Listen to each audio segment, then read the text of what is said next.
আজকের সকালটা বেশ ঝলমলে।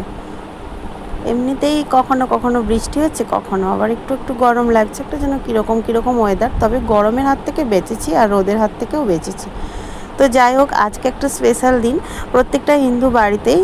মানে আজকে মঙ্গলবার, তো আজকের দিনটা বা এর আগে যে শনিবারটা গেল, মানে শুভ রথযাত্রা থেকে উল্টো রথ অবধি মাঝে যেই শনিবারটা আর মঙ্গলবারটা আসে, ওই 2 দিনের মধ্যে প্রত্যেকটা হিন্দু বাড়িতেই কিন্তু মা বিপত্তারিণীর পুজো হয়। তো আজকে যেহেতু মঙ্গলবার, সেই জন্য আজকে আমাদের বিপত্তারিণীর পুজো। আগে শনিবারও অনেকের বাড়িতে হয়েছে, তবে আজকে আমাদের বাড়িতে। সেই জন্য না অনেক সকাল সকাল করে ঘুম থেকে উঠে গেছি। উঠে গিয়ে বাড়ির মোটামুটি কাজকর্মগুলো সেরে নিয়েছি। আর পুজোর জোগাড় যেহেতু করতে হবে, তারপর আবার রান্না বান্না, তারপর আজকে যেহেতু ব্রত রাখছি, সেই জন্য আবার অন্যরকম কিছু রান্নাবান্নার আয়োজন করতে হবে। তো সেই জন্য সকাল সকাল করে স্নান ধান সেরে নিয়েছি।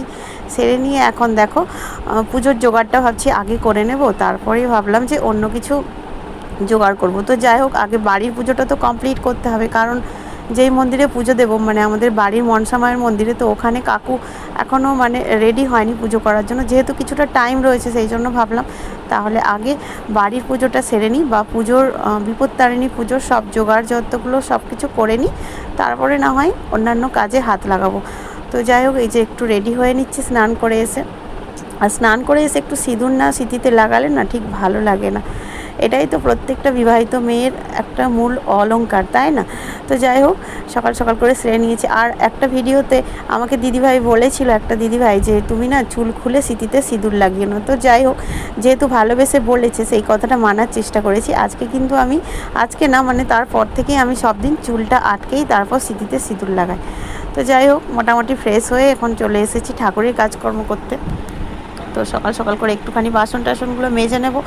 আর ওপরে যেহেতু দুটো ঠাকুরঘর, মানে আমাদের যেখানে মানে অনুকূল ঠাকুর থাকে, সেটার যেহেতু আলাদাভাবে পুজো করা হয়, আর আমি যেখানে লক্ষ্মী ঠাকুর বা অন্যান্য ঠাকুর পেতেছি সিংহাসনে, সেখানে যেহেতু আলাদা, সেই জন্য একটুখানি এই দুটো ঠাকুরঘরের কাজকর্মগুলো মোটামুটিভাবে করে নিতে হয়। তো যাই হোক, দেখো এখন তুলসী মন্দিরটাও একটুখানি পরিষ্কার করে নেবো। আর হ্যাঁ, তোমাদের কার কার বাড়িতে আজকে বিপত্তারিণীর পুজো করছো তোমরা কে কে, সেটা কিন্তু অবশ্যই আমাকে একটু কমেন্ট বক্সে তোমরা কমেন্ট করে জানাবে। আর কে কে আজকে এতটা ব্যস্ত আমার মতো, সেটাও একটু জানাবে। কি করব বলো, সব কাজটা তো একা একাই করতে হয়, আর ওই জন্যই আগের থেকে প্ল্যান করে রেখে দিই যে কখন কোনটা করলে আমার সুবিধে হবে। তো যাই হোক, কাল রাতেই আমি এমনিতেই মানে যেখানে রান্নাবান্না করব, গ্যাসের সব কিছু পরিষ্কার পরিচ্ছন্ন করে ধোয়া মাজা করে আমি কিছুটা রেখে দিয়েছিলাম, যাতে করে আমার কাজের সুবিধে হয়। এটা আমি বরাবরই করি, বলতে পারো এটা একটা আমার অভ্যাস হয়ে গেছে। মানে আমার ছেলে যতদিন হয়েছে ততদিনই এতটা কাজে মানে তাড়াতাড়ি আমার মধ্যে চলে এসেছে। তো জানি না পরে কখন কিভাবে কি করতে পারবো।